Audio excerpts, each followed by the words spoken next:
ஸ்ரீலங்காவில் அறிமுகமாகிறது புதிய சட்டம். இலங்கையில் இரண்டாவது கொரோனா அலை ஏற்படும் பேராபத்து, வைத்தியர்கள் கடும் எச்சரிக்கை. ராஜபக்சக்களுடன் ஐக்கிய தேசிய கட்சி கூட்டு சஜித் அணி சாடல். மஹிந்தானந்தவின் கருத்துக்கு ஹந்துனிதி கடும் கண்டனம். இந்தியா சீனா போர் பதற்றம். இந்தியாவின் உளவு விமானத்தை சுட்டு வீழ்த்தியது பாகிஸ்தான். காட்டுத்தீயால் பற்றி எரியும் சைபீரிய காடுகள், உருகும் பனிப்பாறைகள். யாழில் தனிமைப்படுத்தப்பட்டிருந்த 51 கடற்படையினருக்கு கொரோனாவால் 1,00,000 பேரை இழந்திருக்கின்றோம். ட்ரம்ப் வருத்தம். தற்போது ஏற்பட்டுள்ள நெருக்கடியான சூழ்நிலையில் சில புதிய விதிமுறைகளையும் சட்டங்களையும் அறிமுகப்படுத்த வேண்டிய கட்டாய சூழல் ஏற்பட்டுள்ளதாக போக்குவரத்து அமைச்சர் மஹிந்த அமரவீர தெரிவித்துள்ளார். குறிப்பாக போக்குவரத்து பேருந்துகளில் பயணங்களினால் கொரோனா பரவும் அச்சம் ஏற்பட்டிருக்கிறது. ஏற்கனவே அறிவுறுத்தப்பட்ட விதிமுறைகளை பின்பற்றாமையினால் அச்ச உணர்வு ஏற்பட்டிருக்கிறது. பேருந்துகளில் பயணிகளை அதிகளவில் ஏற்றுவது குறித்து அமைச்சரிடம் நேரடியாகவும் ஊடகங்கள் வாயிலாகவும் முறைப்பாடுகள் தெரிவிக்கப்பட்டுள்ளன. இந்நிலையில் பேருந்துகளில் ஆசன எண்ணிக்கை கம்மிய மாத்திரம் பயணிகளை அழைத்துச் செல்வதனை சட்டமாக்குவதற்கு போக்குவரத்து அமைச்சர் மஹிந்த அமரவீர யோசனையொன்றினை சமர்ப்பித்துள்ளார் என கொழும்பு தகவல்கள் தெரிவிக்கின்றன. இந்த யோசனை தொடர்பில் கருத்து வெளியிட்ட அகில இலங்கை தனியார் பேருந்துரிமையாளர் சங்கம் புதிய சட்டத்தை அமுல்படுத்துவதாயின் பேருந்து கட்டணத்தை குறிப்பிடத்தக்க அளவு அதிகரிக்க வேண்டும் என கோரிக்கை விடுத்திருக்கிறது.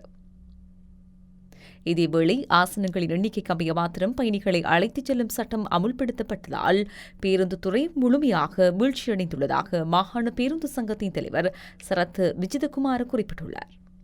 இச்சூழ்நிலையில் பேருந்துக்காக ஏற்படும் செலவினை ஏற்க முடியாத நிலைமை ஏற்படும் என அவர் தெரிவித்துள்ளார்.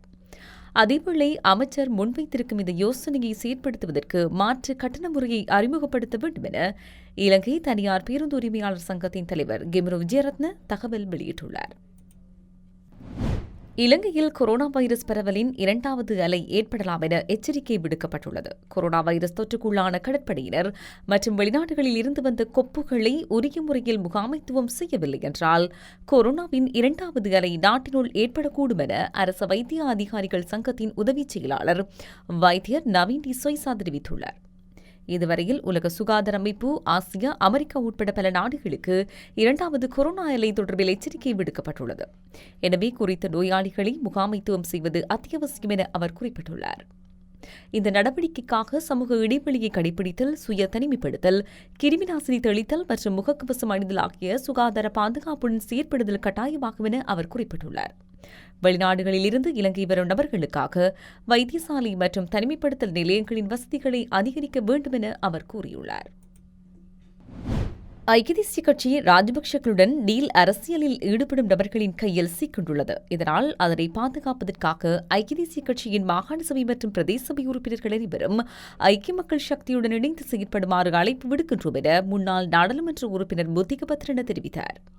ஐக்கிய மக்கள் சக்தியின் தலைமையகத்தில் நேற்று நடைபெற்ற ஊடகவியலாளர் சந்திப்பில் அவர் மேலும் தெரிவித்ததாவது: ஐக்கிய தேசிய கட்சி கடத்தல்காரர் குழுவினரின் கையில் சிக்கொண்டுள்ளது. ஐக்கிய தேசிய கட்சியின் கொள்கைகளை உண்மையாக பின்பற்றுபவர்கள் இன்று ஐக்கிய மக்கள் சக்தியில் இணைந்துள்ளனர். ராஜபக்சர்களுடன் டீல் அரசியல் செயற்பாடுகளை முன்னெடுக்கும் இந்த குழுவினர் எப்போதுமே ஐக்கிய தேசிய கட்சியின் திறமைமிக்க அரசியல் தலைவர்களை கட்சியிலிருந்து வெளியேற்றுவதையே செய்து வந்தனர். அவர்களது செயற்பாடுகளினால் பாதிக்கப்பட்ட ஐக்கிய தேசிய கட்சி உறுப்பினர்கள் பலர் வேறு வழியின்றி ராஜபக்சர்களுடனே இணைந்து கொண்டுள்ளனர். இவர்கள் தற்போது தாங்களே ஸ்ரீகொத்தவுக்கு ஐக்கிய தேசிய கட்சிக்கும் உரிமையாளர்கள் என்று தெரிவித்து வருகின்றனர். ஐக்கிய தேசிய கட்சியைச் சேர்ந்த பெருந்தொகையான உறுப்பினர்கள் இன்று ஐக்கிய மக்கள் சக்தியுடனேயே இணைந்துள்ளனர். சஜித் பிரேமதாசவின் தலைமையில் ஐக்கிய மக்கள் சக்தியை உருவாக்குவதற்கு ஐக்கிய தேசிய கட்சியின் மத்திய செயற்குழுவே அனுமதி வழங்கியிருந்தது. தற்போது எங்களை ஐக்கிய தேசிய கட்சியின் உறுப்புரிமையில் இருந்தும் மத்திய செயற்குழுவின் அங்கத்துவத்தில் இருந்தும் நீக்கியுள்ளதாக குறிப்பிட்டு எமக்கு கடிதங்கள் அனுப்பி வருகின்றன. எமக்கு தற்போது இந்த கடிதங்களால் எந்த பயனும் கிடைக்கப் போவதில்லை. அவை தொடர்பில் நாங்கள் அக்கறை செலுத்துவதும் இல்லை. ஒழுக்காற்று நடவடிக்கை எனும் பெயரில் திறமைமிக்க உறுப்பினர்களை கட்சியில் இருந்து செல்வதற்கு அனுமதித்த இவர்கள் ஜனாதிபதி கோட்டாபய ராஜபக்ஷ பதவியேற்ற போது எங்கிருந்தார்கள் என்பதை நாட்டில் உள்ள அனைவரும் அறிவார்கள். அன்றிலிருந்து இன்று வரை இவர்கள் ராஜபக்ஷர்களுடன் டீல் செய்வதையே நோக்கமாக கொண்டு செயற்பட்டார்கள். இவ்வாறான மோசடிக்கார குழுவிடமிருந்து ஐக்கிய தேசிய கட்சியை காப்பாற்றுவதற்காக ஐக்கிய தேசிய கட்சியின் மாகாண சபை மற்றும் பிரதேச சபை உறுப்பினர்கள் அனைவரையும் ஐக்கிய மக்கள் சக்தியுடன் இணையுமாறு கோரிக்கை விடுக்கின்றோம். இந்த குழுவின் பல்வேறு நெருக்கடிக்கு மத்தியில் தொடர்ந்தும் கட்சி தாவாது ஐக்கிய தேசிய கட்சியில் இருந்தவன் என்ற வகையில் அவர்களது செயற்பாடுகள் தொடர்பில் நன்கு அறிந்தவன் நானே. அதனால் இந்த நபர்களிடமிருந்து ஐக்கிய தேசிய கட்சியை காப்பாற்ற வேண்டியது எமது கடமையாகும் என்றார். குவைத்திலிருந்து இம்மாதம் 19ஆம் தேதி இலங்கையர்கள் நாட்டுக்கு வருகை தந்துள்ளமையானது குண்டு தாக்குதல்கள் மேற்கொள்ளப்படுவதற்கு சமமானது என்று முன்னாள் ராஜாங்க அமைச்சர் மஹிந்தானந்த அழுத்கமிகை தெரிவித்துள்ள கருத்து கவலைக்குரியது என்று தெரிவித்து வெளிநாட்டு அலுவல்கள் அமைச்சருக்கு கடிதம் அனுப்பியுள்ளார் மக்கள் விடுதலை முன்னணியின் முன்னாள் நாடாளுமன்ற உறுப்பினர் சுனில் ஹந்துனேதி. குவைத்திலிருந்து இலங்கைக்கு இம்மாதம் 19ஆம் தேதி வருகை தந்த இலங்கையர்கள் குவைத் அரசால் தெரிவு செய்யப்பட்ட கொரோனா தொற்றுக்குள்ளானவர்கள் என்றும் அவர்களுடைய வருகையானது இலங்கைக்கு குண்டு தாக்குதல்கள் மேற்கொள்ளப்படுவதற்கு ஈடானது என்றும் முன்னாள் ராஜாங்க அமைச்சர் மஹிந்தானந்த அழுத்கமிகே கடந்த 25ஆம் தேதி தெரிவித்த கருத்து கவலைக்குரியது. அத்தோடு அந்த சந்தர்ப்பத்தில் அவரால் முன்வைக்கப்பட்ட கருத்துக்கள் பல அடிப்படையற்ற போலியான குற்றச்சாட்டுகள் ஆகும் என்பதை தெரிவிக்க விரும்புகிறோம். குறிப்பாக இவ்வாறு குவைத்திலிருந்து வந்தவர்கள் தெரிவு செய்யப்பட்ட நபர்கள் என்றும் குறித்த நபர்கள் மருத்துவ பரிசோதனைக்கு உட்படுத்தப்படாமல் நாட்டுக்கு அழைத்து வரப்பட்டவர்கள் என்றும் கூறப்பட்டவை முற்றிலும் உண்மைக்கு புறம்பானவையாகும். குறித்த 467 பேரும் மருத்துவ பரிசோதனைக்குட்படுத்தப்பட்டு அவர்களில் 4 அங்கு வைத்தியசாலைகளில் சேர்க்கப்பட்டுள்ளனர். குவைத் உள்ளிட்ட மத்திய கிழக்கு நாடுகளில் வசிக்கும் இலங்கையர்களில் பெரும்பாலானவர்கள் தம்மை நாட்டுக்கு அழைத்துச் செல்வதற்கான நடவடிக்கைகளை எடுக்குமாறு கடந்த 2 மாதங்களுக்கு முன்னரே கோரிக்கை விடுத்திருந்தனர் என்பது நீங்கள் அறிந்த விடயமாகும். எனினும் அவர்களை நாட்டுக்கு அழைத்து வருவதற்கு அரசால் தயக்கம் காண்பிக்கப்பட்டமையினால் தற்போது இவ்வாறான தீவிர நிலைமை ஏற்பட்டுள்ளது.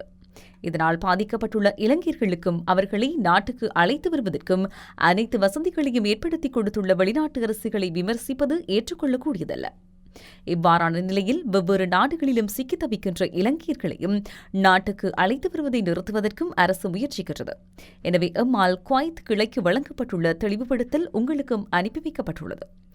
நாட்டு பிரஜைகளின் பாதுகாப்பை உறுதிப்படுத்துவதற்காக எந்த சந்தர்ப்பத்திலும் எந்தவொரு அரசும் தயாராக உள்ளது.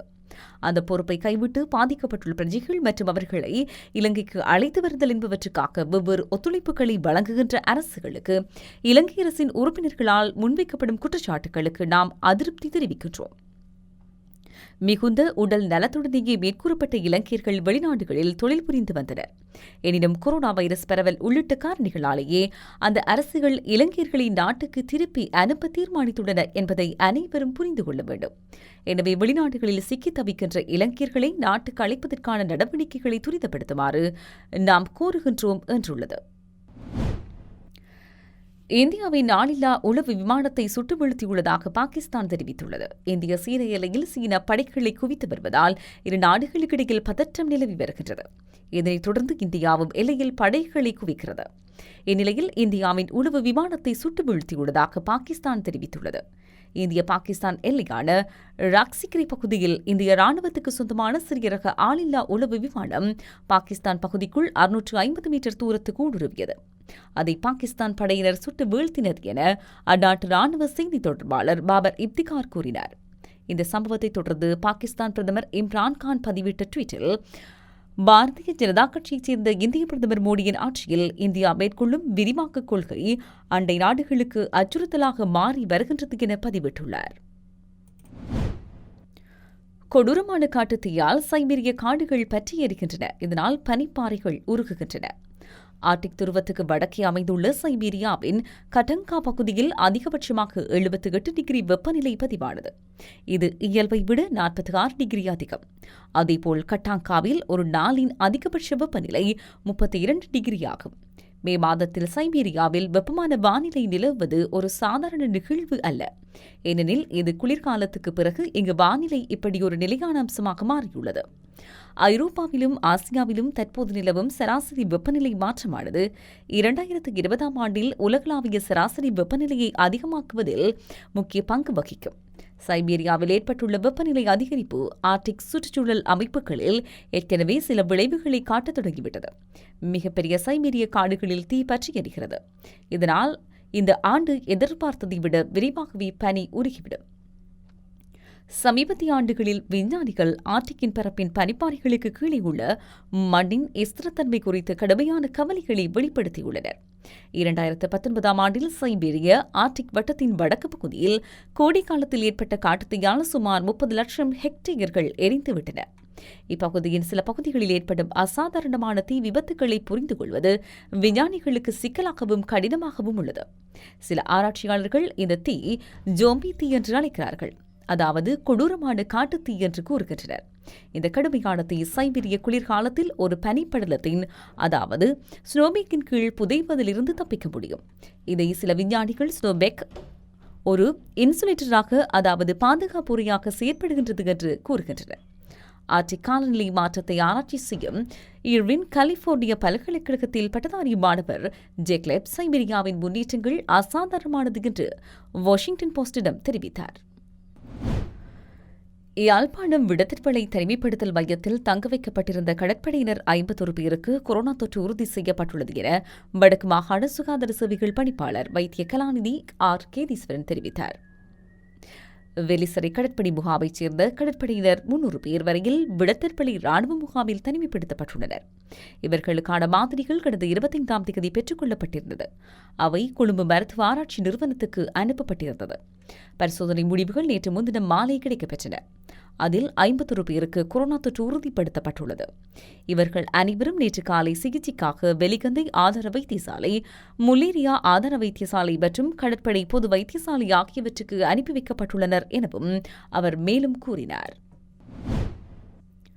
கொரோனாவால் 1 லட்சம் பேரை இழந்திருக்கின்றோம் என்ற சோகமான மைல்கல்லை எட்டியுள்ளோம் என ட்ரம்ப் தெரிவித்துள்ளார். உலகில் கொரோனாவால் 58,13,300 பேர் பாதிக்கப்பட்டுள்ளனர்.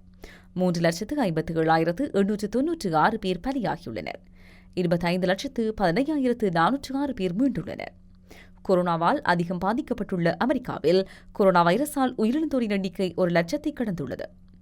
அமெரிக்காவில் கொரோனாவுக்கு உயிரிழந்தவர்களின் எண்ணிக்கை 1,02,197 பதிவாகியுள்ளது. கொரோனாவால் பாதிக்கப்பட்டோரின் எண்ணிக்கை 17,47,781 உள்ளது. குணமடைந்தவர்களின் எண்ணிக்கை 4,90,356 உள்ளது. தற்போது சிகிச்சையில் இருப்பவர்களின் எண்ணிக்கை 11,55,238 உள்ளது. இதனைத் தொடர்ந்து Spain, Brazil, Germany, Italy, Russia, துருக்கி, ஈரான், சீனா ஆகிய நாடுகள் அடுத்தடுத்த இடங்களில் உள்ளன. இந்நிலையில் அமெரிக்க அதிபர் ட்ரம்ப் தனது டுவிட்டர் பக்கத்தில் கொரோனாவால் 1 லட்சம் பேரை இழந்திருக்கின்றோம் என்ற சோகமான மைல்கல்லை எட்டியுள்ளோம். கொரோனாவால் உயிரிழந்தவர்களின் குடும்பத்துக்கு என்னுடைய மனமார்ந்த இரங்கலை தெரிவித்துக் கொள்கின்றேன். இந்த சமயத்தில் பணியாற்றுபவர்களுக்கும் என்னுடைய அன்பை தெரிவித்துக் கொள்கின்றேன். கடவுள் எப்போதும் உங்களுடன் இருப்பார் என பதிவிட்டுள்ளார்.